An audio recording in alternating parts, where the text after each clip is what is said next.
Hoy continuamos con nuestra serie Doctrina, lo que creemos, lo que necesitamos creer. Y eso es lo que siempre decimos, si alguna persona viene a decirle algo diferente a lo que creemos, eso es una alarma, como un momentico, porque eso no es lo que dice la Biblia.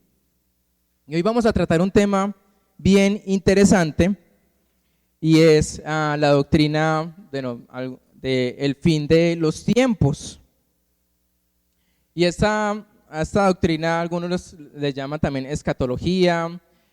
No voy a de pronto a meterme mucho con algo apocalíptico o que dicen, por ejemplo, los preliminaristas o que dicen los apologistas o que dicen ciertas corrientes teológicas. Hoy me quiero centrar es qué dice Jesús acerca del fin de los tiempos y qué dice la Biblia sobre ello, ¿sí? Así que si de pronto quieres saber más al este tema del fin de los tiempos, yo tengo un libro grande que dice El fin de los tiempos de Samuel Waldron y es un libro que de pronto le puede ayudar en ese concepto o ampliar conceptos referente a este tema del fin de los tiempos. Y en medio de incertidumbres, en medio de estos tiempos difíciles, tendríamos que hacernos esta pregunta, y la pregunta es: ¿estamos viviendo los últimos tiempos, los últimos días antes del regreso de Jesucristo en la tierra? ¿Qué dicen ustedes? ¿Sí o no? ¿Y cómo podríamos saber si estamos viviendo esos últimos días antes del regreso de Cristo? ¿Cómo sabemos eso? ¿Qué dice? Por lo que dice la palabra, ¿qué más? Estamos viviendo caos, ¿qué más? Hay profecías que se han cumplido, ¿cierto? Y entonces podríamos decir, sí, estamos viviendo aquellos tiempos difíciles y algunos dirían, ¿será que esto ya es el fin del mundo? Pero más allá de lo que digan otras personas, tenemos que enfocarnos en ¿qué dice quién? La Biblia, la palabra de Dios, ¿sí? Acerca de tiempos como estos. Y para responder a esta pregunta, quiero que pueda tener su Biblia o su celular, si tiene allí la aplicación de la Biblia, Mateo capítulo 24, ¿sí? Vamos a estar en Mateo capítulo 24. Y este mensaje del fin de los tiempos vamos a partirlo en dos partes. Hoy la primera parte que vamos a ver desde el versículo 1 hasta el 14. Y ya la otra semana vamos a ver desde el versículo 35 hasta el 44. Entonces, hoy nos vamos a centrar en estos primeros 14 versículos, ¿sí? Y antes de hablar de Mateo capítulo 24, necesitamos conocer un poco más el contexto. Y es este discurso de mejor dicho, si me demoro más, se nos cae toda la decoración. Este discurso de los olivos es el segundo sermón más largo de Jesucristo, ¿sí? ¿Cuál fue el primero? El sermón del monte, muy bien, ¿sí? Y este es el segundo más largo, ¿sí? También es la sección profética más larga del Nuevo Testamento fuera del libro del Apocalipsis, ¿sí? Y entonces, ¿cómo está Jesús en ese momento? Es miércoles y es la última semana de Cristo. Y en este día en particular, Jesús va al templo y empieza a hablarle a los fariseos. Y les empieza a decir palabras fuertes, tales como ustedes son ¿qué? Sepulcros blanqueados. Porque les dice que por fuera están ¿qué? Muy bien, muy limpios, pero por dentro están podridos, ¿sí? Y están llenos de toda clase de maldad. Él anuncia 7 ayes de juicio divino sobre los líderes religiosos que han llevado a la nación al rechazo. Estoy hablando del Mateo capítulo 23, ¿sí? Sabiendo que su fin está cerca. Y ofrece esta última palabra a Jerusalén: no me veréis más hasta que digáis, bendito el que viene en el nombre del Señor. Ahí lo encontramos en el versículo 39 de Mateo 23. Y luego entonces Jesús sale con sus discípulos de esa área y se va ¿para dónde? Para el Monte de los Olivos. O sea que este capítulo 24 no es para todo mundo. ¿Es para quiénes? para los discípulos, ¿sí? Y necesitamos centrarnos que esto no era para todo el público en general. Y entonces Jesús está allí en el monte y empieza a mirar el valle hacia el templo y hacia la gran ciudad de Jerusalén. Y entonces, como era un mensaje privado, es una advertencia después de su regreso al cielo. Y mientras leemos, debemos recordar que incluso en esta fecha tardía, los discípulos no tenían ni idea que Jesús al viernes iba a ser ¿qué? Crucificado. Ellos no tenían claro, Jesús les había dicho que él iba a resucitar, pero ellos pues como que no estaban en ese tema, ¿sí? Y aunque Jesús había predicho su resurrección, eso era un misterio para ellos, porque dicen, ¿cómo una persona va a resucitar a los 3 días? Y la primera parte del discurso enfatiza la persecución que los verdaderos creyentes enfrentarían en el mundo. Pero Jesús claramente predice su eventual regreso a la tierra. Así que vamos entonces a Mateo capítulo 24, versículo 1 al 4. Y dice, cuando Jesús salió del templo, sus discípulos se le acercaron para mostrarle los edificios del templo. Entonces él les dijo, ¿ven ustedes todos estos edificios? Les aseguro que todos ellos serán destruidos, ni una sola pared quedará en pie. Después Jesús y sus discípulos se fueron al monte de los Olivos y Jesús se sentó. Y cuando ya estaban solos, los discípulos le preguntaron, ¿cuándo será destruido el templo? ¿Cómo sabremos que tú vendrás otra vez y que ha llegado el fin del mundo? ¿Cuáles serán estas señales? Entonces dice que Jesús salió, ¿cierto?, del templo. ¿Y se fue para dónde? Para el monte de los Olivos. ¿Con quiénes? Con los discípulos, ¿cierto? Y luego Jesús les dice, ¿sí ven que todo ese templo, ¿sí? Del templo que en ese momento Herodes lo había hecho, y todos ellos, wow, sí, ese templo es, ¿qué? Espectacular, ¿sí? Es lo más hermoso que hemos visto. ¿Y qué les dice Jesús? Pues lamento decirles que eso no va a quedar, ¿sí? Y para ellos eso fue como algo como, pero es que pues es nuestro templo, ¿sí? No, todo lo que el judaísmo habla en cuanto a religión se basa en ¿qué? En ese templo.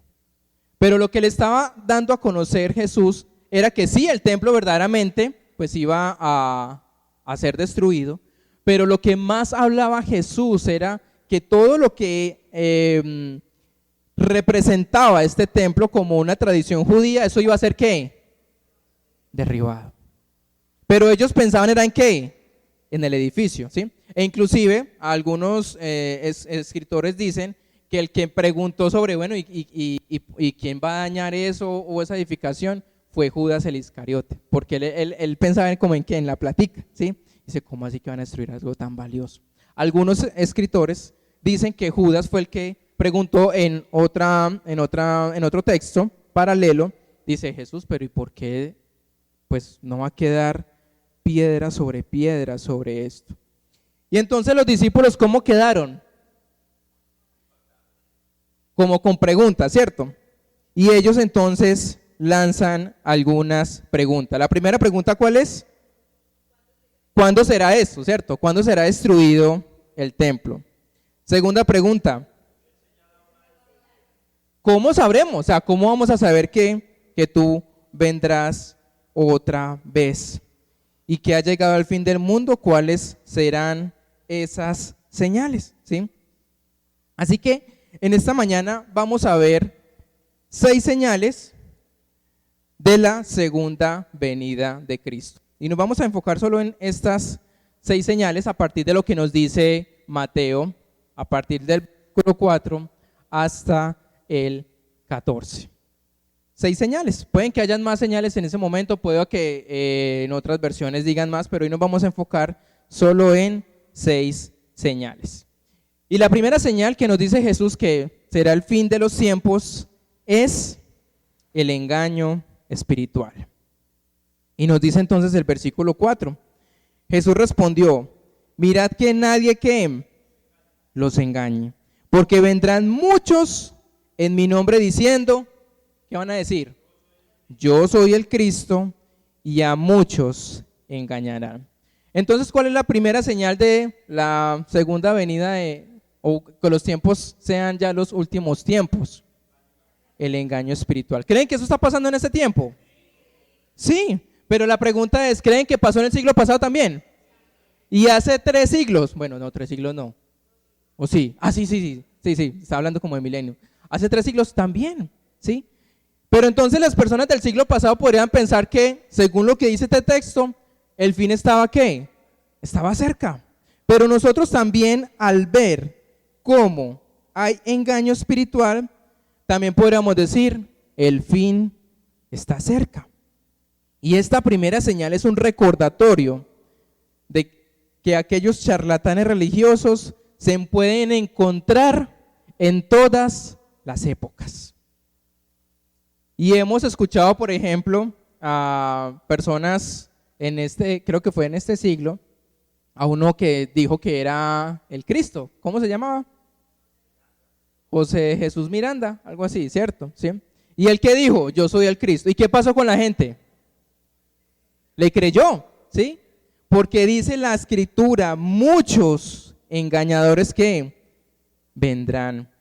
Por eso, miren que nadie los engañe. ¿Y qué es lo más tremendo de esto? La gente empieza a decir, es que yo soy el Cristo. Pero ¿cuántas veces escuchábamos a Jesús diciendo que él era el Cristo? Recuerdo como 1 o 2 veces nomás, que decía que él era el Hijo de Dios.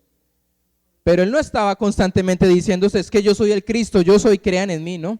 Pero la gente hoy en día, ¿cómo sabemos fácilmente que dicen que son falsos mesías? Cuando están diciendo, yo soy, ¿sí? Yo soy el Mesías. Es que yo voy a morir, pero voy a resucitar. Pues hasta el momento no sé si José Jesús Miranda ha resucitado. Yo no creo, ¿cierto? Pero entonces Jesús nos advierte de esto. Y es que vendrán falsos maestros que van a decir, en mi nombre, dicen que yo soy el Cristo. Y luego nos habla el siguiente pasaje de la segunda señal. Y nos dice que va a haber conflictos y guerras. Y el versículo 6 y 7, la primera parte, dice lo siguiente. Ustedes oirán que en algunos países habrá guerras y que en otros países estarán a punto de pelearse. Pero no se asusten, en esas cosas pasarán, pero todavía no será el fin del mundo. ¿Hay guerras y conflictos en ese tiempo? ¿Cuál es el último conflicto que hemos escuchado? Ucrania y Rusia, ¿cierto? Y mire cómo es tan literal la escritura. Como dice, ustedes oirán que en algunos países habrá guerras y que otros países están ¿a qué? A punto de pelearse. Pero si nos vamos a siglos pasados, ¿hubo guerras también? La Primera Guerra Mundial, la Segunda Guerra Mundial, ¿sí? Conflictos e intereses, y escuchamos países como Irak, Checoslovaquia, Serbia, Irlanda del Norte, Somalia, Gaza, y hoy escuchamos a Ucrania que están en conflicto. Y entonces podríamos nosotros decir, bueno, entonces la segunda venida está ¿qué? Está cerca. Y este mundo está marcado por la guerra y no veremos el final hasta que el príncipe de paz regrese. Entonces, ¿cuál es la primera señal? Engaño espiritual. La segunda, conflictos y guerras. Pero no para ahí. También vamos a ver necesidades físicas y desastres naturales. Y el versículo 7 y 8 dice, habrán hambres y terremotos, la segunda parte del 7, habrá hambres y terremotos en varios lugares. Todo esto es principio de dolores de parto. Y algunos manuscritos hablan sobre no solo terremotos, sino pestilencias. ¿Y la pestilencia qué es? ¿Sí? Un brote, ¿sí? ¿Qué es lo que vivimos últimamente en nuestro mundo? Coronavirus, ¿sí? Y muchas personas dijeron, ahora sí que esto sí es el fin del mundo, porque la Biblia está diciendo que van a haber pestes, van a haber enfermedades, y con las pestes y las enfermedades que viene, hambre y necesidad. Escuchamos terremotos constantemente, y con ello fácilmente nosotros podemos decir es que ya se está cumpliendo el fin de los tiempos. La hambruna, los terremotos, brotes de enfermedades, nos han acompañado ¿de qué? Desde el principio. Y aquellos también del siglo pasado también podrían de haber dicho, este ya es el fin. Y luego el texto nos dice que todo esto es principio de dolores ¿de qué?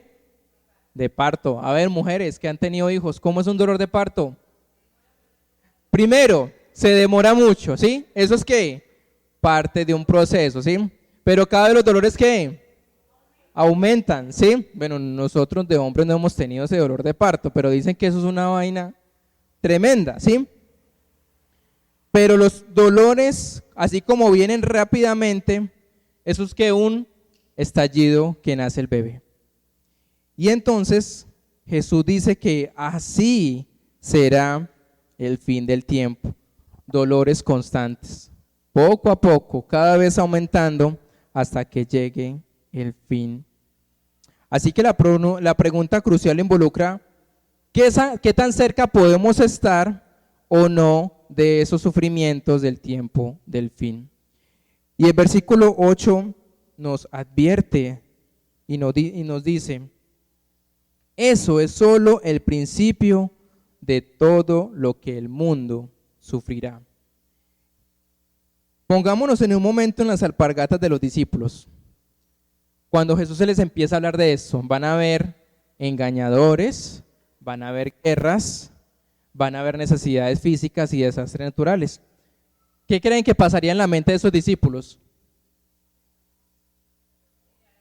Temor. ¿Cuándo va a suceder esto? O sea, ¿nos va a tocar esto a nosotros o qué va a pasar? ¿Sí? Cuando Jesús les dice que el templo va a ser destruido, efectivamente ¿qué? Fue destruido. ¿Saben qué año? En el año 70, ¿sí? Cuando el Imperio Romano, creo que llegó y acabó con todo, ¿sí? Y eso se cumplió, ¿sí?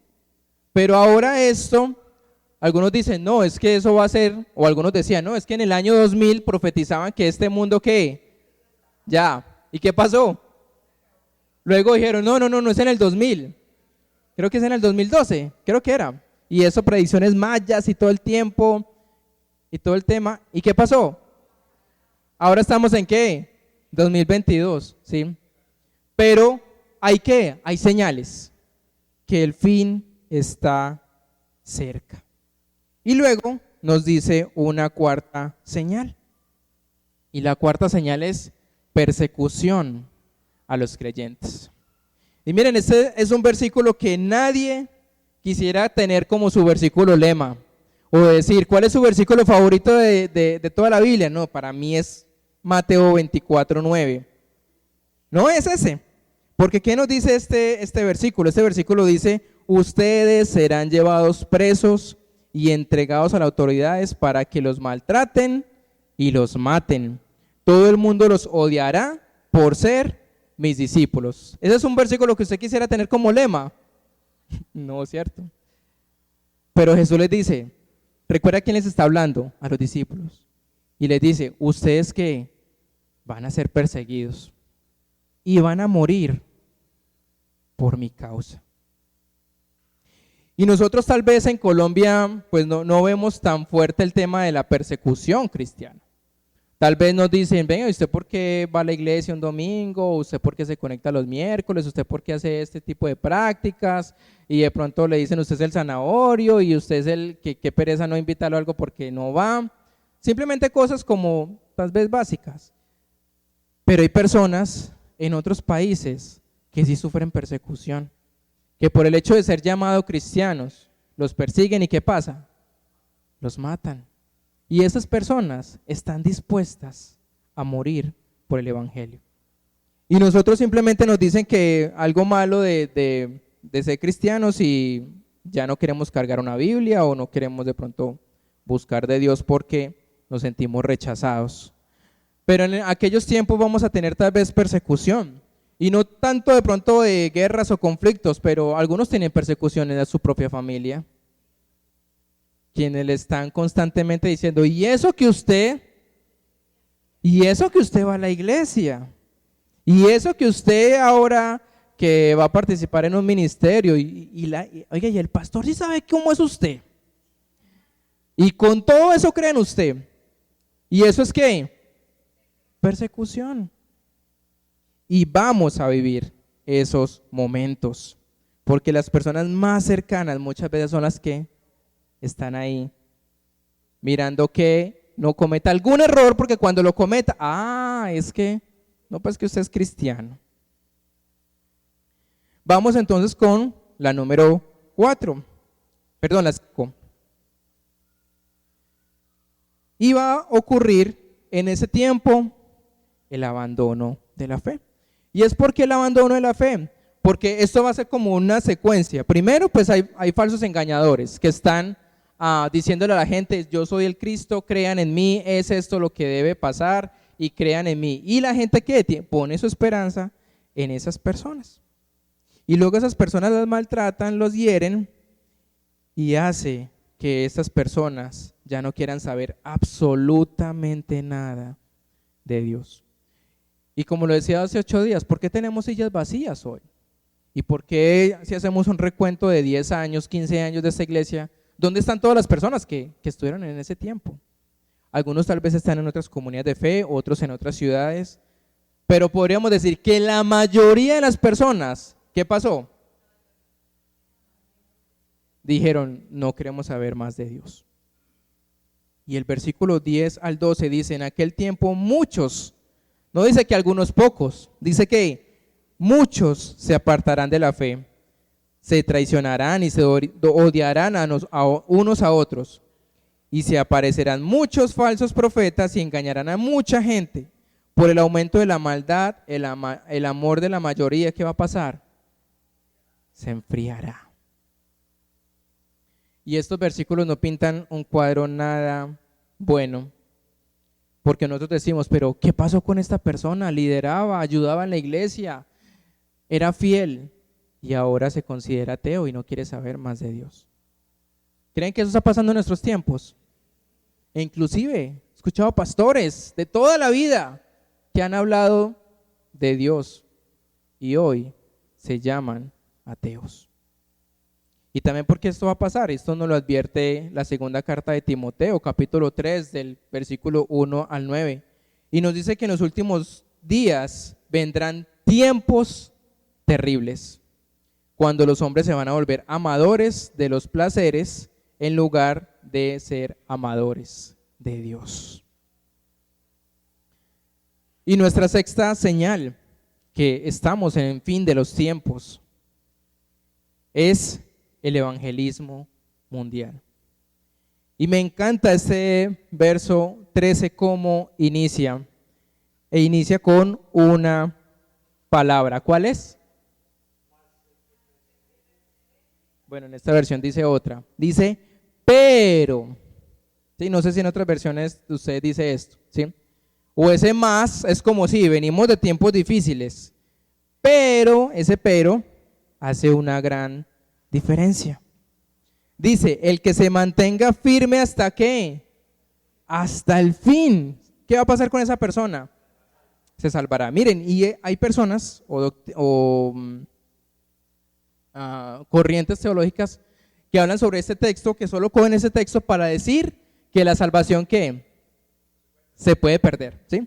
Porque dice que solo los que están hasta el fin, esos se salvarán, o sea que no tienen su salvación segura, ¿sí? Según lo que uno podría decir de ese texto, dirían, sí, la salvación se va a perder. Y algunos podrían crear confusión sobre ese texto, que digan aquellos, pero los que perseveren hasta el fin, esos son los que van a ser salvos. Y claro, tiene toda la razón, porque después de pasar por todos esos procesos de señales, si usted no está fundamentado y creyendo verdaderamente en Dios, ¿qué va a pasar? Pues fácilmente va a abandonar la fe, fácilmente le va a creer a otras personas y se va a apartar de Dios. O sea que en sí, nunca ¿qué? Nunca creyó. Y ese texto antes es más diciente referente a la salvación. Cuando yo creo en Jesús como mi Salvador, pues voy a estar más pendiente de qué persona dice que es el Cristo y qué es lo que dice la Biblia. Fácilmente voy a mirar a la luz de la palabra de Dios, voy a ser más vigilante en no dejarme engañar y tener una fe puesta en Jesús más que en las personas. Por eso este texto dice, pero el que se mantenga firme hasta el fin, ese se salvará. Y cuando nosotros hablamos de señales, siempre lo hablamos de forma que negativa, ¿sí? Las primeras 5 señales, pues todas son negativas. Así que uno diría, todas las señales serían algo malo. Pero junto con todas las descripciones sociales y económicas de estos tiempos, se nos da una imagen clara acerca del Evangelio. Y nos dice que el Evangelio, así como van a haber señales negativas, va a haber algo positivo. Por eso podemos concluir razonablemente que una de las características de los últimos días es que el Evangelio se va a extender a todas las naciones de la tierra. Y naciones no se está haciendo referencia a entes políticos, sino a varios grupos de personas en todo el mundo. Esto entonces nos da una pregunta y significa entonces que el mundo o todo el mundo debe volverse cristiano y ya con eso decimos que Jesús viene. No, significa que el Evangelio debe ser predicado en cada nación. ¿Y qué implica entonces esto de manera práctica? Significa que a medida que nos acerquemos al final de los tiempos, habrá más presencia del Evangelio en todo el mundo. Y Marco, que es misionero aquí en Colombia, podría decirlo, cómo la Junta de Misiones cada vez está invirtiendo en más que misioneros, para que vayan a esos lugares que nadie va, ¿sí? Y por eso si quiere conocer un poco más sobre el ministerio, ahí le estoy haciendo publicidad a Marco, si quiere conocer más sobre este ministerio de misiones transculturales, vaya a su mesa y escuche aquellas cosas que están pasando verdaderamente. Gente que está yendo a lugares, y esto no es solo en Colombia, en todo el mundo. Y según datos, son buenas noticias en que antes habían 12,000 grupos de personas no alcanzadas en el mundo. Pero ahora, este siglo XXI es la generación donde más se está invirtiendo en el evangelismo. Y es que ya de esos 12,000, ya 9,000 grupos están en un proyecto de ser alcanzados. Faltan todavía 3,000 grupos de personas. Pero eso no quiere decir que entonces hasta que la última persona que crea en Jesús, ahí sí va a venir por segunda vez. No quiere decir esto. Dice que el evangelio va a llegar a las naciones. Ya depende si las personas quieren oír. Con esto en mente, quisiera que habláramos sobre 3 razones o 3 pensamientos finales. Y el primer pensamiento es que estas señales estarán presentes ¿en qué? En cada generación. No podemos decir, sí, ahora sí, este es el tiempo, este es el fin. Porque también eso lo dijeron ¿quiénes? La generación pasada, los siglos pasados, porque también hubo ¿qué? Engañadores, hubo guerras, hubo pestes, ¿sí? Hubo abandono de la fe. ¿Cuál fue la quinta? ¿Alguien la recuerda? ¿Sí? Abandono de la fe. Y la sexta, también hubo evangelismo. Entonces con esto quiero que tengan claro algo, y es que estas señales estarán presentes en cada generación. Y el ritmo de los acontecimientos aumentará a medida que nos acerquemos a los últimos días. Algunas personas en la generación pasada dijeron, uy, esto es muy difícil, ese sí ya es el fin. ¿Qué les deparará a la generación siguiente? Y nosotros no estamos en la misma, decirle, uy, qué pesar de esa próxima generación, ¿sí? Y yo pienso, uy, ¿qué le irá a pasar a Abigail, a nuestra hija que ya está pronto a nacer? ¿Qué generación se encontrará? ¿Sí? Si hoy vemos niños de 13 años que uno dice, Dios mío, ¿de dónde les enseñan tanto? Y uno con 13 años, uno jugaba con la ruedita de la bicicleta y con el palo y le daba vuelta a la calle, cosas muy sanas. Pero hoy un niño de 2 años ya le coge un celular a usted y se mete aplicaciones, antes le enseña. Ahora, ¿qué va a pasar con la próxima generación? O sea que esto va a aumentar. Y tercero, mantengamos nuestros ojos enfocados en Jesús, porque Él puede venir antes de lo que pensamos. Y si no buscamos otro consuelo en las palabras de Jesús, debemos regocijarnos de que Él es claramente el Señor de la historia y el dueño de todas las circunstancias terrenales. Así que esto no debe causar como en nosotros, como lo que causó en muchas personas a raíz del coronavirus, y decir, ya, esto es el fin del mundo.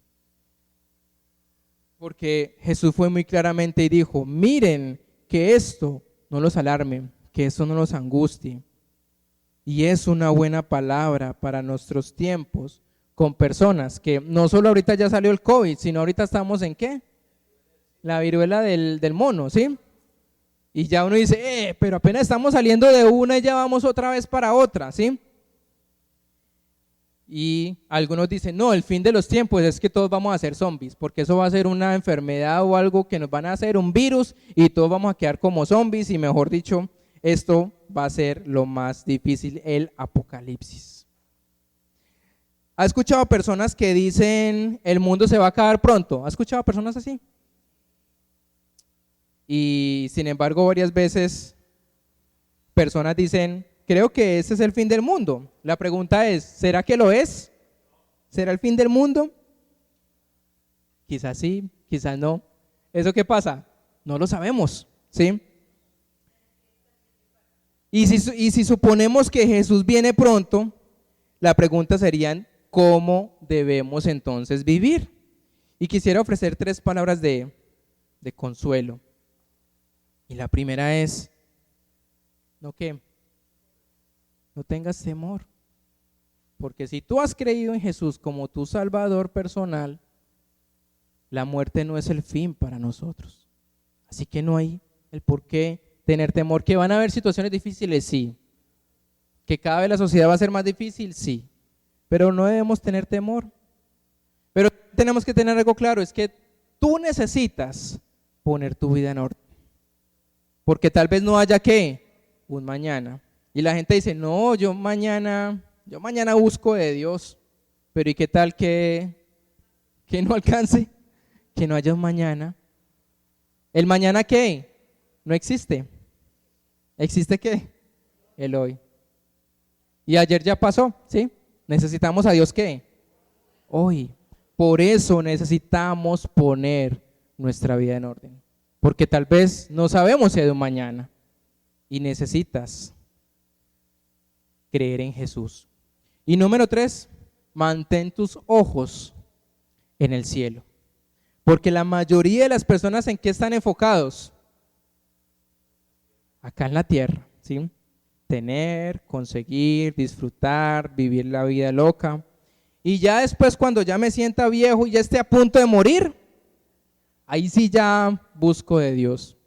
Porque si ese ladrón sinvergüenza a lo último de morir pudo ir con Jesús al paraíso, pues yo ¿por qué no? Entonces más bien disfruto la vida ahorita y ya cuando esté en mis últimas, ahí sí me arrepiento y busco de Dios. Pero ¿qué tal si no hay un mañana? Si al bajarse de la cama, pues simplemente se muere. Así que no es momento de ser religiosos, es tiempo de estar bien con Dios. Y este no es el momento de pasar por decir que hay un mañana. Es hora de hacer de Jesús el primero en nuestra vida. Así que también necesito hacerte una pregunta muy simple y es, ¿conoces a Jesús? y no es momento de estar sin Él, porque lo que vamos a hablar la semana siguiente es que no sabemos qué, ni el día ni la hora, y no nos compete a nosotros saber eso. Y eso lo dice el versículo 35, que lo dice de esta manera: el cielo y la tierra dejarán de existir, pero mis palabras permanecerán para siempre. Perdón, versículo 36. Nadie sabe el día ni la hora en que yo vendré. No lo saben ni siquiera los ángeles del cielo. Es más, tampoco yo lo sé. Solo Dios, mi Padre, lo sabe. Así que, pues no nos creamos Jesús a decir, sí, es que ya esto es el fin y ya esto, vendamos todo porque es el fin del tiempo. Jesús mismo dice, yo ni siquiera sé. Eso le corresponde ¿qué? A mi Padre Celestial. Pero si estamos vivos, hay una oportunidad más para creer y para tener vida eterna y no vivir en temor, no tener una vida desordenada y no tener nuestros ojos en la tierra. Y déjenmelo ponerlo en un lenguaje tal vez un poco más sencillo.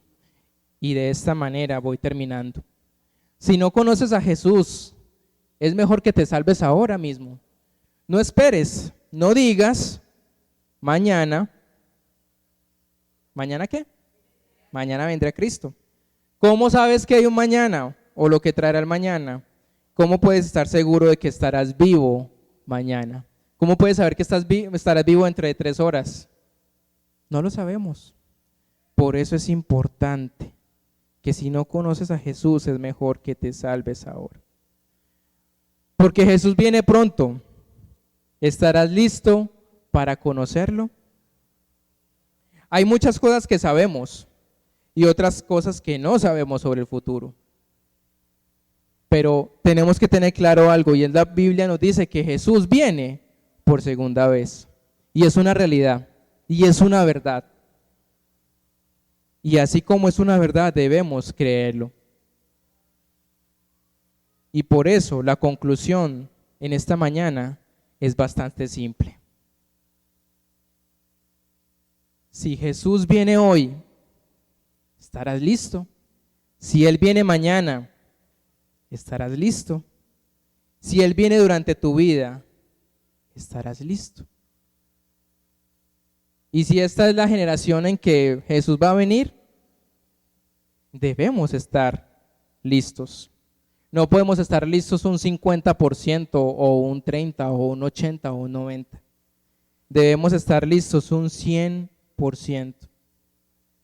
Porque si Él viene hoy o viene mañana o viene en 10 años o en 100 años, lo que necesitamos nosotros es estar ¿qué? Listos, preparados, ¿sí?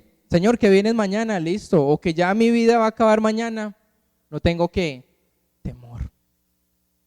Y por eso me encanta esa canción que cantábamos ahorita. No hay llanto, no hay dolor, no hay culpa, porque iremos a disfrutar de nuestro Señor. Pero mientras estemos en esta tierra, ¿qué va a pasar? ¿Van a venir qué? ¿Personas a qué? A engañar. Por eso es importante tener una doctrina, una convicción firme, porque Jesús dice que nadie ¿qué? Los engañe. Porque también van a venir hambres, van a venir pestilencias, conflictos y guerras, ese es el segundo, ¿sí? Y lo estamos viendo, ¿sí? Lo de Ucrania y Rusia, y luego hasta el año pasado, antepasado, estábamos pensando también estar en guerra con Venezuela, y todo eso que genera en nosotros, temor. Sí, eso en Ucrania y Rusia, pues eso es por allá, pero cuando está tan cerquita uno dice, Dios mío, ¿y cómo vamos a salir de esto? Ahora sí, esto es el fin del mundo. Pero también estamos viendo cómo hay pestilencias, hay enfermedades, hay hambre. Y ya no es solo por allá en Somalia, ya no es solo por allá en África, lo estamos viendo ¿qué? En Pereira. Gente que pasa hambre. Y uno dice, sí, ese es el fin del mundo. Y la gente que está pasando en las iglesias, a raíz de lo de la pandemia, la gente que hizo, abandonar su fe y decir, esta fue la excusa perfecta para ya no seguir. Pero, ¿qué es lo que nos dice Jesús? Pero el que esté firme hasta el fin, ¿ese qué? Se va a salvar. porque el evangelismo también va a crecer. Y en esos tiempos ha crecido el evangelismo. Y por eso nosotros necesitamos ser parte de una comunidad en que da a conocer las buenas nuevas.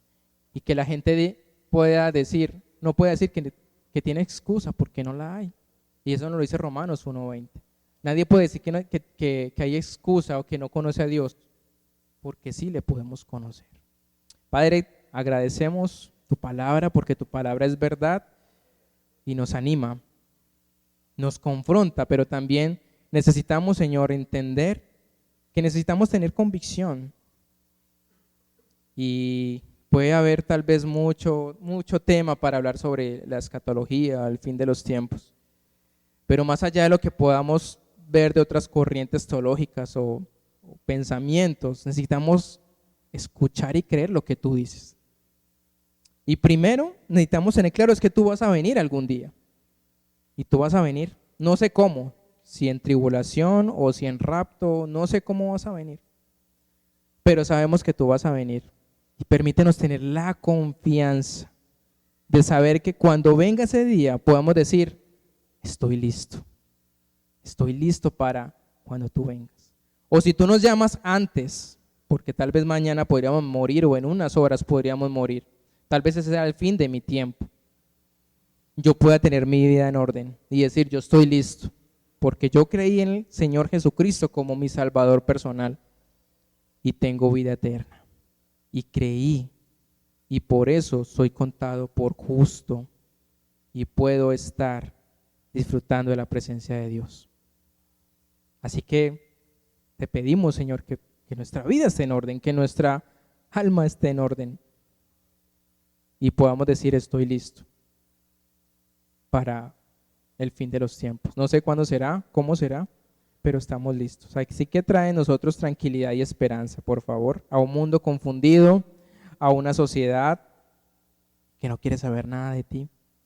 Pero úsanos, Señor, en todo momento a las personas que son incrédulas y que con nuestro ejemplo puedan ver no una religiosidad, sino una relación contigo.